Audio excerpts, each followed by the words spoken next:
quase 10 milhões de quilômetros quadrados, o Canadá é o segundo maior país do mundo. Mas o clima e o terreno conspiram para renderizar a maior parte de seu território inóspito. Como resultado, a maioria dos canadenses estão agrupados em uma longa faixa estreita ao longo da fronteira sul.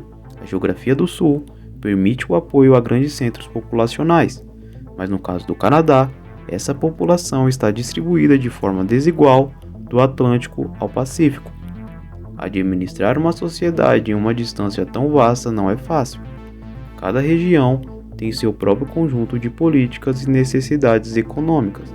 O fato do Canadá ter mantido sua unidade até agora é uma conquista por si só.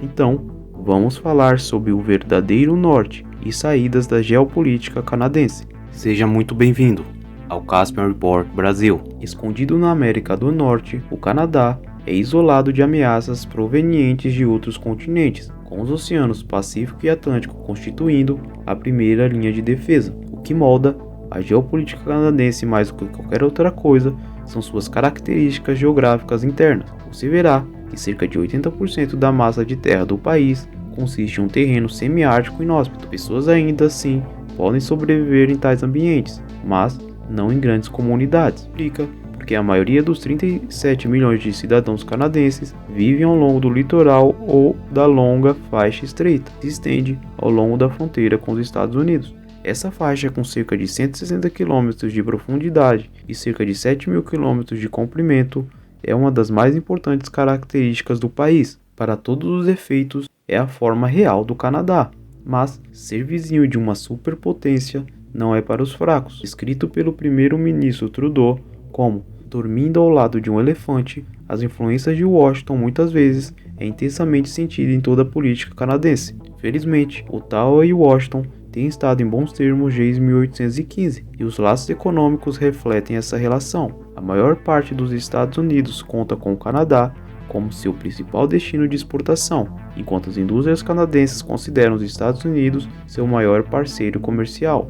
Esta relação profundamente integrada é a chave para compreender os marcos e a estratégia existente. O caso econômico interdependente do Canadá com a América está enraizado no nível local, o que impede que Washington dite termos hostis, porque isso afetaria diretamente o bem-estar dos Estados Unidos em nível local e, em seguida, afetaria o resultado eleitoral. Ninguém quer isso. Como resultado, os americanos ficaram desinteressados nos assuntos canadenses. Dito isso, a indiferença de Washington para seu vizinho do norte estende-se só na medida que o Canadá não é uma ameaça à segurança. Um Canadá unificado e estável é previsível e fácil de influenciar, dois fatores críticos para os interesses de Washington. Então, os americanos ficaram fora dos assuntos canadenses, desde que o último não represente uma ameaça para o primeiro. A leste da faixa populacional ao longo dos Estados Unidos, a fronteira é o rio St. Lawrence, que corre para o oeste dos Grandes Lagos até o Oceano Atlântico. Esse pedaço de terra fértil é conhecido como o Corredor Laurentiano. Este é o coração do Canadá. Aqui, a densidade populacional é mais alta, e o corredor inclui grandes centros urbanos como Toronto, Ottawa, Montreal e Quebec. Mais de 60% da população canadense e o PIB situam-se no Corredor Laurentiano. Mas nem tudo está bem no coração. Os dois componentes do Corredor Laurentiano, Ontário e Quebec, estão profundamente divididos, tanto na identidade cultural quanto estão distantes de seus compatriotas em outros lugares. Existe um incômodo acordo para o compartilhamento de poder entre os dois, referido a muitos como o Consenso Laurentiano. O acordo entre Ontário e Quebec guiou a política canadense durante a maior parte de sua história. Então, se o Corredor Laurentiano é o coração pulsante do Canadá, então é um coração que sofre de dissincronia ventricular, ou seja, os dois componentes estão fora de sincronia. A razão para este arranjo incomum são históricas. Quando as potências europeias se apressaram em estabelecer bases nas Américas, a França e a Grã-Bretanha observaram as férteis planícies ciliares no rio St. Lawrence. À medida que colonizadores britânicos e franceses estabeleceram colônias, duas sociedades diferentes se desenvolveram. Uma anglófona, baseada na tradição liberal inglesa, e a outra francófona, baseada no paternalismo católico. Com o tempo, a conquista e a confederação uniram Quebec a Ontário, mas, no entanto, permaneceu uma união incômoda. Ao longo do século XIX e XX, Quebec rebelou-se várias vezes contra o governo federal em Ottawa. Essas tensões permaneceram vivas no final da década de 70, quando os separatistas francófonos radicais ameaçaram quebrar o estado do Canadá. Quando finalmente a poeira baixou, um novo compromisso foi alcançado.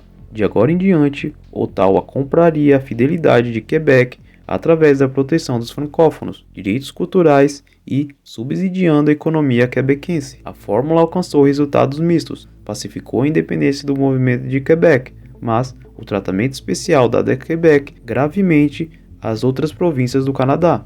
Assim, o Consenso Laurentiano preservou a integridade territorial do Canadá, mas à custa de desassociar suas regiões distantes e, possivelmente, plantar as sementes de futuros movimentos separatistas. Um lugar onde a dor do Consenso Laurentiano é mais fortemente sentida é o oeste do Canadá, lar de 25% da população canadense e gerando 30% de seu PIB. As províncias ocidentais estão substituindo rapidamente o corredor laurentiano em relevância, enquanto há 10 anos 60% de todos os recém-chegados ao Canadá se estabeleceram em Ontário. O crescimento do comércio orientado para o Pacífico e as areias petrolíferas de Alberta mudaram o jogo. Hoje em dia, apenas 40% dos imigrantes se estabelecem em Ontário, e a crescente população das províncias ocidentais significa que em 2050, o oeste do Canadá deverá atingir a paridade com o leste em termos de população. Com essa paridade, a dinâmica interna do Canadá mudará de acordo. No entanto,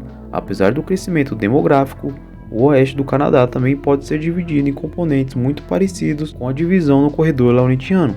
Aqui, a rivalidade se concentra na província da Colômbia Britânica e da Pradaria Canadense. Os dois não poderiam ser mais diferentes. As cidades da Pradaria são ferozmente anglófonas e independentes. Eles prosperam por muito tempo na mineração. Eles têm mais em comum com seus homólogos americanos do Sul do que com seus conterrâneos do Pacífico. Nas províncias das Pradarias, o desdém pelo cosmopolitismo de Vancouver e Ottawa é palpável, assim como o descontentamento com o Consenso Laurentiano. Em particular, a província de Alberta sente-se enganada pelo tratamento especial de Quebec, e a ideia de separatismo já existe há algum tempo. Enquanto isso, para a Colômbia Britânica, o foco está no comércio orientado para o Pacífico e nos mercados em crescimento no leste da Ásia.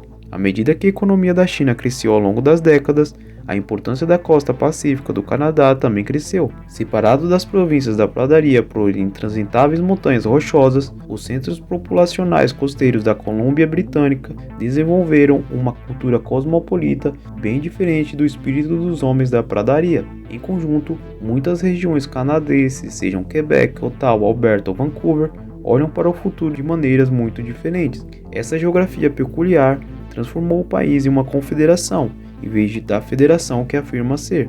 Cada província detém autoridade mais eficaz do que o governo federal. Dito isso, apesar do sentimento populacional, esse secessionismo é improvável para o futuro previsível. A divisão e a população do Canadá seriam um problema por si só, mas é agravado por um fenômeno geológico conhecido como escudo canadense. Estende-se desde os Grandes Lagos ao norte até o Oceano Ártico. O escudo canadense é formado principalmente de rocha vulcânica coberta por uma fina camada de solo. A superfície do solo é preenchida com pântanos, afloramentos rochosos e florestas boreais, tornando a agricultura quase impossível. Mas, uma vez que o escudo canadense cobre metade do país, o transporte leste-oeste através do Canadá também está prejudicado. A maioria dos rios que serpenteiam pelo escudo canadense são rasos e não navegáveis para fins comerciais, enquanto as vias navegáveis estão sujeitas a congelamento durante 6 meses no ano. Como a ponta sul do escudo canadense estende-se pela província de Ontário, o Canadá é efetivamente dividido em dois. A distribuição da população reflete essa realidade. O norte de Ontário aparece como um deserto dividindo o país em dois. Isso então explica a divisão do Canadá. A divisão entre o oeste e o leste do Canadá não está apenas enraizada na opinião popular, mas está cimentada pelas forças da natureza. O escudo canadense, portanto, é a fonte da agonia geopolítica do Canadá. Mais ao norte está a região ártica do Canadá, um lugar abandonado, isolado, despovoado. Essa situação, porém, não é a última por uma razão: as mudanças climáticas. À medida que o gelo derrete, novas áreas marítimas e terrestres estão se abrindo, apresentando novas passagens e recursos a serem explorados. A luta pelo controle sobre essas áreas emergentes já começaram, mas o Canadá não tem um número para utilizar totalmente de forma segura ou até mesmo competir com outras nações árticas. Também carece de uma frota naval capaz de encaminhar os interesses canadenses no solo e no mar. Simplesmente, o Canadá não tem a capacidade para uma política ártica independente. O que ele pode fazer é aproveitar os ativos de seu vizinho do sul e encontrar uma maneira de fazer a América agir em nome do Canadá, na região ártica e no oceano. Esta apólice de seguro americana legitimaria as reivindicações árticas do Canadá. No entanto, antes que Ottawa possa atingir suas metas árticas, ela precisa estabelecer a paz em casa. Hoje, o Canadá está passando por mudanças significativas e, como acontece com todas as mudanças, são esperadas dores de crescimento. O consenso laurentiano com o Quebec está se revelando insustentável. O oeste do Canadá está ganhando paridade populacional e o Ártico está abrindo novas oportunidades e vulnerabilidades. Além de tudo, o Canadá pretende atingir uma população de 100 milhões até 2100, o que poderia afetar sua identidade cultural e instilar uma crise política. Eventualmente, nas próximas décadas, o poder político se afastará da capital. Manter o controle de todas essas mudanças importantes será difícil. Ottawa deve encontrar novas maneiras de equilibrar as partes constituintes da Confederação. Quebec parece ter a chave. Comprando a lealdade de Quebec, perderá a viabilidade do longo prazo, uma vez que o oeste do Canadá pagará cada vez mais uma parcela maior da conta. Então, Ottawa deve encontrar outros meios de financiamento, ou abandonar todo o acordo e descobrir novas maneiras de garantir a lealdade de Quebec. Tendo reservado estabilidade no leste do Canadá, Ottawa deve então encontrar maneiras de fazer a ponte na lacuna socioeconômica entre a Colômbia Britânica e as províncias das Pradarias. Em conjunto, Ottawa tem uma dificuldade séculos à frente. Em outros lugares, tais atritos internos têm dilacerado países e nações separadas. Embora o Canadá tenha superado todas as adversidades antes, é difícil imaginar qualquer forma de unidade além da confederação. E esse foi o Casper Report Brasil. Se você, assim como eu, aprecia o conhecimento, dê like, comente e compartilhe para que mais pessoas tenham acesso a esse vídeo. Um forte abraço e câmbio. Desligo.